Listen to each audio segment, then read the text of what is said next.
আমেরিকার পোষা ডিমে মান সম্মান সব গেছে, ইনুস কই যে লুকাইছে। আমেরিকার পোষা ডিমে মান সম্মান সব গেছে, আমেরিকার পোষা ডিমে মান সম্মান সব গেছে, ইনুস কই যে লুকাইছে। আমেরিকার পোষা ডিমে মান সম্মান সব গেছে।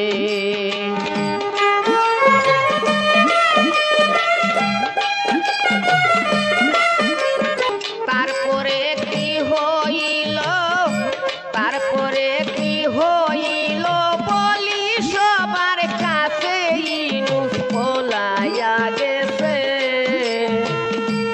আমেরিকার পোষা ডিমে মান সম্মান সব গেছে। দর্শক শুনছিলেন বরেণ্য লোকশিল্পী যাদব সরকারের একটি গানের অংশ বিশেষ। এই পর্বের প্রতিবেদনের জন্য গানটি খুবই উপযোগী, তাই গানটি অংশ বিশেষ এই পর্বের প্রতিবেদনে তুলে ধরলাম। গানটি পুরো শুনতে হলে ইউটিউবে শিল্পী যাদব সরকারের সার্চ বাটনে গিয়ে পুরো গানটি শুনতে পাবেন। গানটি খুবই মজার। দর্শক যে যেখান থেকে আমাদের প্রতিবেদন দেখছেন সবাইকে অভিনন্দন ও শুভেচ্ছা। এই পর্বের প্রতিবেদনে দেখবেন জাতিসংঘের অধিবেশনে যোগ দিতে গিয়ে ইনুস ও তার সফরসঙ্গীরা জন এফ কেনেডি বিমানবন্দরে প্রবাসী যুক্তরাষ্ট্র ও আওয়ামী লীগ, যুবলীগ, ছাত্রলীগ ও মুক্তিযোদ্ধা সমর্থকদের প্রতিরোধ ও বিক্ষোভের মুখে আটকে পড়েন। এ সময় তাদের বিরুদ্ধে বিভিন্ন স্লোগান দিয়ে থাকে। এক পর্যায়ে বিক্ষোভকারীরা তাদের উদ্দেশ্যে পচা ডিম নিক্ষেপ করে। সেই ডিম ইউনুসের সফরসঙ্গী এনসিপি নেতা আক্তার হোসেনের গায়ে পড়ে। স্থানীয় পুলিশ ডিম নিক্ষেপকারী যুবলীগ নেতা মিজানুর রহমানকে আটক করে। তবে যুক্তরাষ্ট্রে বাংলাদেশের অবৈধ অন্তর্বর্তী সরকারের প্রধান মোহাম্মদ ইউনুসের সফরসঙ্গীর উপর ডিম নিক্ষেপের অভিযোগে আটক হওয়া যুবলীগ নেতা মিজানুর রহমান চৌধুরীকে অবশেষে মুক্তি দিয়েছেন। নিউ ইয়র্কের জন এফ কেনেডি আন্তর্জাতিক বিমানবন্দরে ঘটে যাওয়া উত্তেজনার পর তাকে পুলিশ হেফাজতে নিয়েছিল।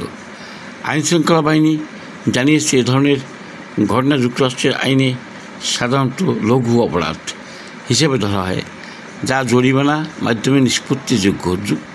মূলত পরিস্থিতি শান্ত করতে সাময়িকভাবে মিজানুরকে আটক করা হয়েছিল। সংক্ষিপ্ত আইনি প্রক্রিয়া শেষে তিনি মুক্তি পান। মিজানুর রহমানের মুক্তির পরপরই দিল্লি থেকে ফোন করেন বাংলাদেশের প্রধানমন্ত্রী শেখ হাসিনা।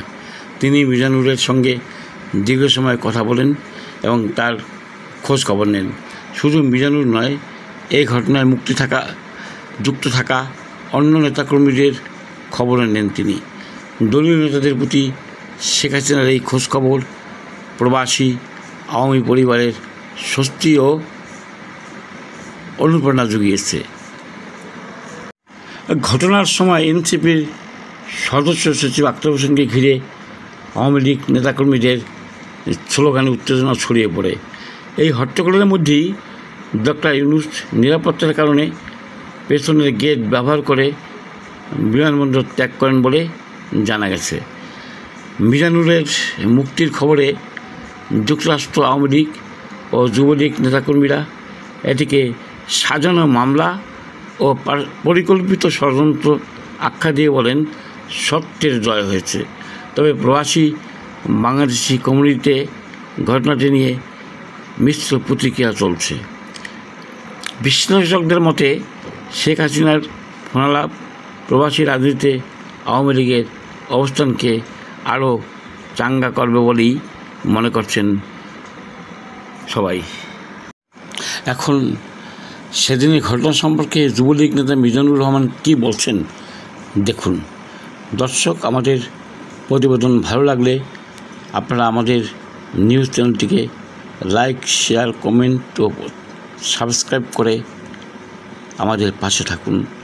আমাদের কমেন্টকে আমরা সবসময় মান্যতা দিয়ে থাকি।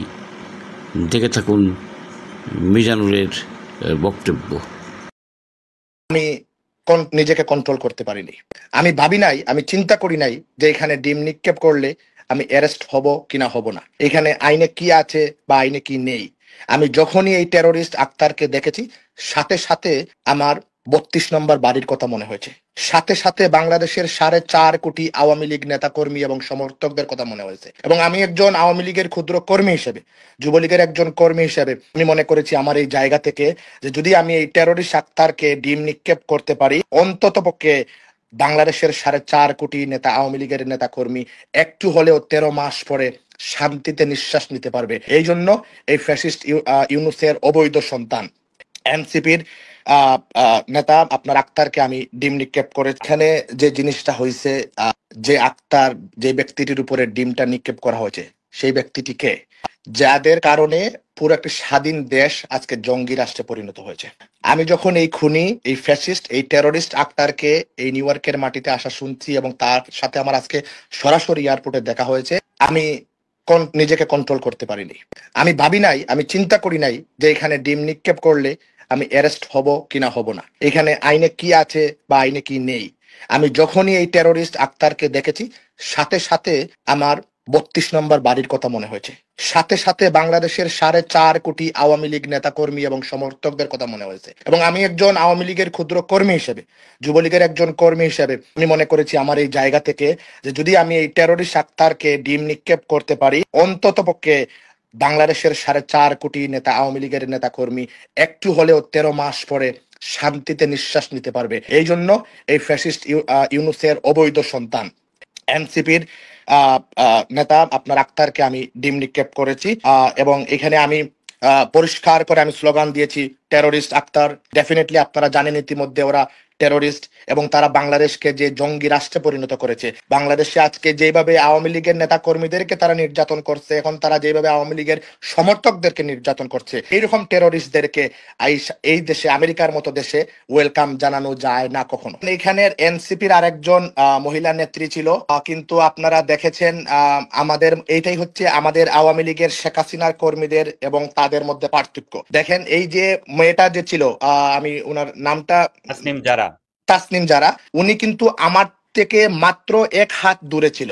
আমি চাইলে ওই মেয়েকে ওইখানেই অনেক বড় কিছু ঘটনা ঘটিয়ে দিতে পারতাম, কিন্তু বঙ্গবন্ধুর কন্যা শেখ হাসিনা, আমাদের দল এটা কিন্তু আমাদেরকে কখনো শিক্ষা দেয় নাই, আমাদের পরিবার আমাদেরকে এটা কখনো শিক্ষা দেয় নাই। আপনারা দেখেছেন ওনারা গোপালগঞ্জে গেছে, আমাদের কিন্তু ওনাদেরকে মেয়েকে কখনোই মানে এইভাবে কোনো আঘাত করা হয় নাই। আপনারা আজকে দেখেছেন তাসনিম জারা, আপনি নিশ্চয়ই ইতিমধ্যে আমার ভিডিও ফুটেজটা দেখেছেন, তা আক্তারের চাইতেও কিন্তু এই জারা মেয়েটি আমার পাশে ছিল, কিন্তু আমি চাইলে ওরা অনেক বড় কিছু করতে পারতাম, কিন্তু আমরা এই শিক্ষা নেই নাই, আমাদের দল আমাদেরকে এই শিক্ষা দেয় নাই, এটা আমাদের আদর্শের সাথে যায় না। তবে আপনারা দেখেছেন বাংলাদেশে কিভাবে মহিলা এবং মেয়ে নির্যাতন হচ্ছে ভাই। বাংলাদেশে কারাগারের ভিতরে পর্যন্ত আমাদের ছাত্রলীগের বোনেরা, আমাদের বিভিন্ন মা বোনেরা কিন্তু কারাগারের ভিতরে থাকতে পারতেছে না। আজকে বাংলাদেশের কোনো মা তার মেয়েকে দিনে দুপুরে স্কুলে দিতে পারতেছে না ভাই। বাংলাদেশে আওয়ামী লীগের সভানেত্রী বঙ্গবন্ধুর কন্যা শেখ হাসিনা যখন ক্ষমতায় ছিলেন, তখন কিন্তু রাতে বাংলাদেশের দিনে মেয়েরা স্কুল করত, রাতে চাকরি করত। কিন্তু আজকের বর্তমানের বাংলাদেশে কিন্তু ভাই চাকরি তো করা দূরের কথা, মা তার সন্তানকে স্কুলে পর্যন্ত দিচ্ছে না, কারণ এই এনসিপির টেরোরিস্টরা, এই ইউনূস গংরা বাংলাদেশকে একটি জঙ্গি রাষ্ট্রে পরিণত করেছে। এবং তারা যেইভাবে নারী নির্যাতন করছে, যেভাবে দর্শন করছে, কিন্তু এখানে চাইলে অনেক বড় ঘটনা ঘটাতে পারতাম। কিন্তু ভয়েস অফ ক্যালকাটা।